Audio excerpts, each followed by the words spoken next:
बचपन कब बीत गया पता नहीं चलता है, जवानी कब निकल गई तुम जान नहीं पाते, और बुढ़ापा एक बार आता है फिर कभी जाता नहीं है, फिर आपको समाप्त करके ही जाता है ये वृद्धावस्था। परंतु याद रखना, शरीर बूढ़ा हो जाए उसके साथ साथ आपके अनुभव भी पक जाने चाहिए। आपका जीवन कभी घबराओ मत, धैर्य रखो, ऊबो डूबो मत। संघर्ष तो है जीवन में, स्ट्रगल इज ए लाइफ, परंतु याद रखना संघर्ष करने के लिए तुम्हारे अंदर शक्ति भी बहुत है। कभी बीमारी आ जाए ये मत सोचो कि बीमारी दूर नहीं होगी, बिल्कुल ठीक हो जाओगे, आप स्वस्थ हो जाओगे। कभी आपके ऊपर कर्ज लद जाए, पति पत्नी दुखी होकर आत्महत्या मत करना, कर्ज भी अदा हो जाएगा, धैर्य रखो। बहुत संघर्षों को तुमने पार किया है, ये सब पार हो जाएंगे। जीवन की रक्षा करो, हिम्मत और साहस से काम। बुझ गई सम्मा तो जल सकती है, किश्ती हदे तूफान से पार निकल सकती है। ये मुसाफिर मायूस न हो और इरादे न बदल, तकदीर किसी भी वक्त बदल सकती है, तकदीर किसी भी वक्त बदल सकती है। जय। अमेरिका का राष्ट्रपति अब्राहम लिंकन जब 15 बार चुनाव हारता है तो उसकी पत्नी कहती है, अब तो चुनाव न लड़ो, कम से कम बहुत हो गया। तो उसने कहा एक बार और। 16वीं बार चुनाव लड़ करके अमेरिका का राष्ट्रपति बनता है। याद रखना, प्रयास कभी निष्फल नहीं होता है, इसलिए लगे रहो, जुटे रहो। सबको धैर्य की आवश्यकता है। किसी राजा के राजमहल में एक नर्तकी नृत्य करने के लिए आई थी। उसका जो पति था वो तबला बजाता था और जो पत्नी थी वो नाचती थी। तो पति हमेशा ये सोचता था कि मेरी पत्नी ऐसा नृत्य करे कि राजा साहब को, रानी साहब को बहुत अच्छा लग जाए, ताकि बार बार राजमहल में मुझे ही निमंत्रण मिले। याद रखना, कंपटीशन का युग है ये। यहां अगर आपके अंदर क्वालिटी नहीं है तो दोबारा रिजेक्ट हो जाओगे, और यदि विशेष क्वालिटी है तो हमेशा के लिए सिलेक्ट हो जाओगे, चुन लिए जाओगे। नर्तकी नाच रही है, नाचते नाचते पूरी रात बीत गई। तबला बज रहा है और तबला की ताल के अनुसार, धमक के अनुसार उसे नाचना पड़ता था। ये नाचना कोई अल्लम जल्लम नाचना नहीं होता, इसमें भी एक तौर तरीका होता है।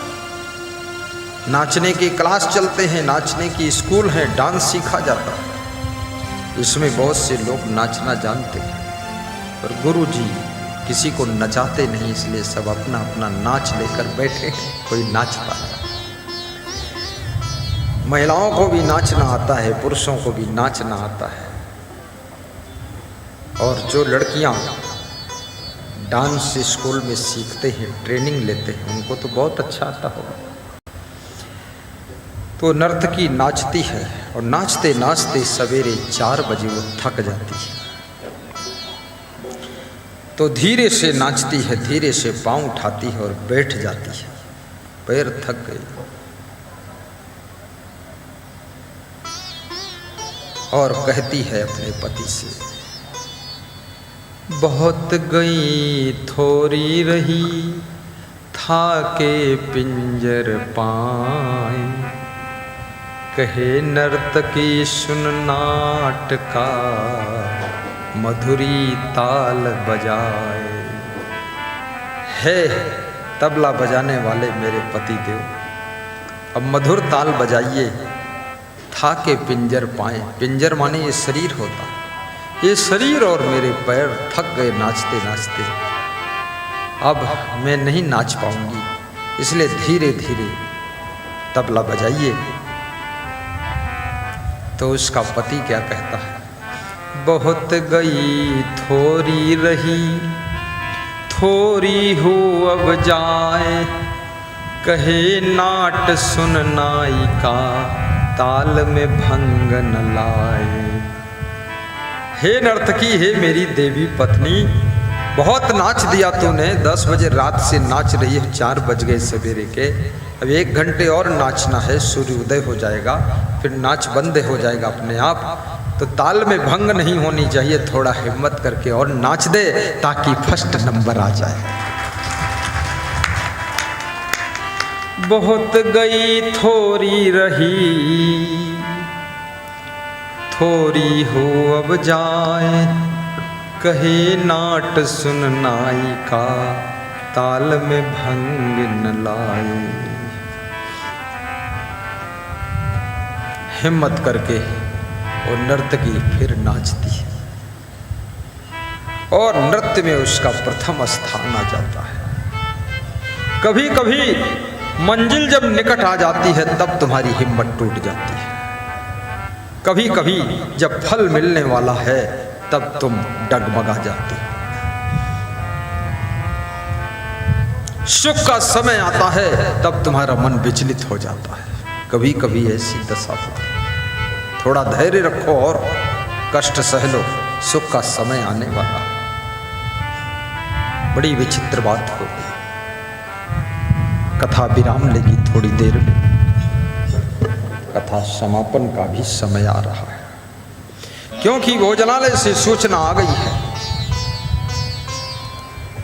कि सब रिश्तेदार भूखे हैं। जिस माँ का जन्मदिन है वो भी भूखी है, और गुरुदेव तो मधुरी ताल बजा रहे मैं इसलिए प्रवचन सुना रहा हूँ, कहीं ऐसा ना हो कि गुरुदेव ने कम सुनाया, ऐसा शिकायत ना आए, इसलिए और थोड़ा सुना देता। 5 मिनट। तो राजा साहब ने जब नाच खत्म हुआ, इनाम दिया, तो राजा ने पूछा पूरी सभा से, नृत्य देखने वालों से, कि भाई इसमें इस नाच से, इस नृत्य से, इससे क्या फायदा हुआ लोगों को। तो राजा की बेटी राजकुमारी उठकर खड़ी हुई। उसने कहा मुझे फायदा हुआ है। बोले क्या? बोले ये फायदा हुआ जब ये तबला बजाने वाला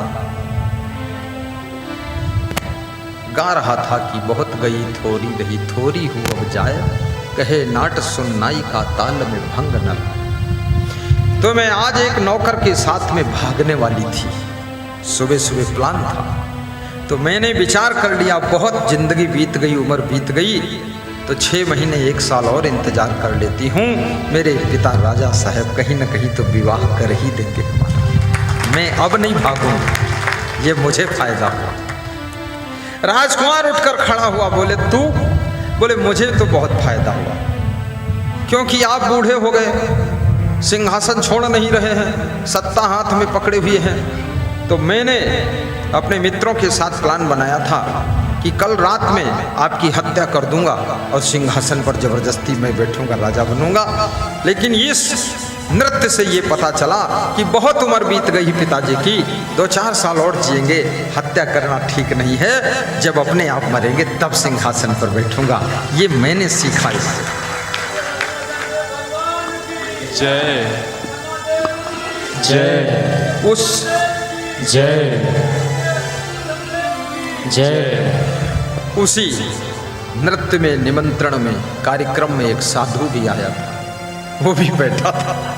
साधु से राजा ने पूछा तूने क्या सीखा इसमें? बोले मैंने ये सीखा, मेरा मन भी 70 साल हो गए साधना करते करते करते करते, भगवान तो कोई मिला नहीं मुझको, तो मेरा मन भी थोड़ा डगमगा रहा था। अरे इससे अच्छा तो शादी वादी कर लेते, उसी में ठीक था, कहाँ गठरी पुटरी ला देखो मुझे। लेकिन अब मुझे इससे ज्ञान हो गया, जो 70 साल उम्र साधना तपस्या में बिता दिया, तो थोड़े दिन और तपस्या करूंगा तो कम से कम मेरी भी मुक्ति हो जाएगी। मैं भी अब नहीं करूंगा। साधु भी जम गया। बहुत गई थोड़ी रही था के पिंजर पाए, कहे नर्तिका नाट सुनो मधुरी ताल बजाए। तो नर्तक क्या कहता है, बहुत गई थोड़ी रही थोड़ी हो अब जाए, कहे नाट सुन नायिका ताल में भंग न लाए। अरे इतने दिन निभा लिया है अपने पति को, अपनी पत्नी को, अपने माँ को, अपने बाप को, अपने बेटों को, थोड़ी और जिंदगी बची है, थोड़ा और गम खाकर निभा लेना, यही सराहना की बात है।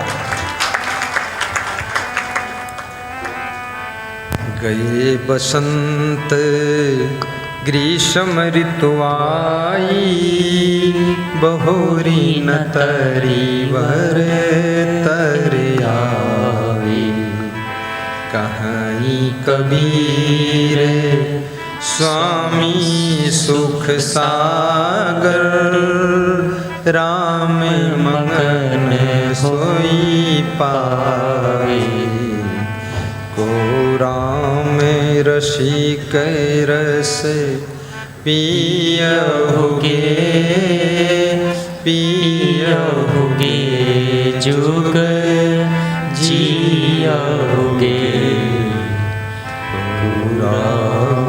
रसिक आपका मन राम का रसिक बने, ऐसी शुभकामना है।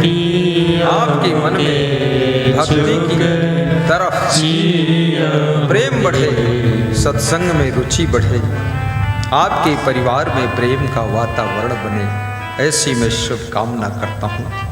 आज महान भक्त श्री दुर्गा प्रसाद पारिक साहब की माँ के जन्मोत्सव के उपलक्ष्य में ये कार्यक्रम उनके परिवार, उनके रिश्तेदार, उनके मित्र यार को बुलाया गया है और कुछ हमारे भक्त भी शामिल हैं, हमारे संत भी शामिल हैं। संत भोजन भंडारा ग्रहण कर चुके हैं, मैं भी भोग लगा चुका हूँ। अब जो शेष लोग बचे हैं वो भी आइए, पारिक साहब ऊपर आ जाइए, उधर से आ जाइए, हाँ ये साइड से आ जाइए, अपनी माँ का नाम बता दीजिए। देखिए पारिक साहब हैं, इनके लिए ताली बजाइए। आज बहुत खुशी है इनको, बहुत प्रसन्नता है, पूरा मन इनका गदगद है, इनका सौभाग्य है। आज इनको जो आनंद आ रहा है,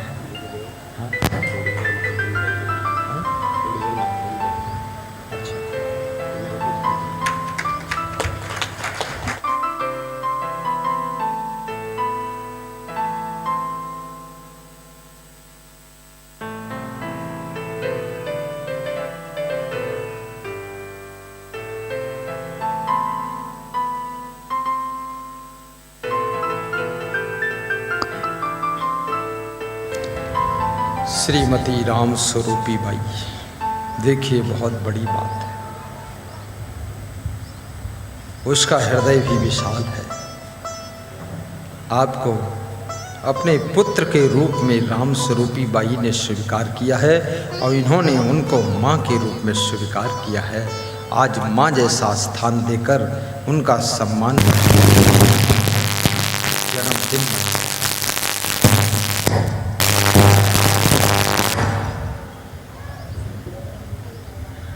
साहिब साहिब साहिब साहिब, डर लग जाता है, दिल कप जाता है, ये खीर खीर खीर खीर क्या होता है। मैं वास्तव में, मैं तो रोज प्रवचन में रहता हूँ, इसमें कभी धड़ाम धड़ाम होता है, तो मैं सोचता हूँ कुछ फट ना जाए, क्या होगा भाई, क्योंकि बहुत तार है, सब बिछा जाल, पूरा बड़ा इलेक्ट्रॉनिक सिस्टम, लाइव टेलीकास्ट चल रहा, कहीं कुछ भ्रष्ट न हो जाए। अभी तक खैर हुआ नहीं है, पर डर जरूर लग जाता है। आशीर्वाद देता हूँ। श्रीमती राम स्वरूपी बाई आयुष्मान भव, यशस्वी भव और गुणवान भव का आशीर्वाद और हमारे पारिक साहब के लिए भी आशीर्वाद हो, जो कि आपने इतना उदारता से ये भंडारा किया है। 5100 की राशि इसी उपलक्ष्य में गुरु जी के चरणों में भेंट किया है। संतों की सेवा, गुरु की सेवा, और आप सबके लिए भंडारा तैयार हो चुका है। आइए अब सुखद सत्संग का समापन। कथा विसर्जन होत है, सुनिए भक्त सुजान, क्षमा देव का नाम लो, धरो गुरु का ध्यान। आरती मंगल तैयार करो, न देर लगाओ प्यारे तुम, समय अमूल्य तो जाता है, जल्दी तैयार करो इसको तुम। वहीं बैठते ऊँघते हो, आगे नहीं सोचते हो, जल्दी से आगे कार्य करो, ताकि समय पर तैयार करो। साहेब बंदगी, पारिक साहब के परिवार के सदस्य आज के यजमान हैं, ऊपर आकर के यहाँ पर महामंगल आरती का पुण्य प्राप्त करेंगे। और सभी श्रोता, यहाँ पर आज कार्यालय लगा हुआ है, समापन चल रहा है। इस कार्यालय में इस आश्रम के विकास के लिए, पंखा के लिए, कुर्सी के लिए, सेवा के लिए, भंडारा के लिए, जिस किसी लिए आप सबके मन में श्रद्धा हो दान देने की, वहाँ दान दे करके रसीद पत्र प्राप्त करेंगे। महात्मा जी आपको आशीर्वाद देंगे। ताली बजा दो। बहुत बहुत धन्यवाद है।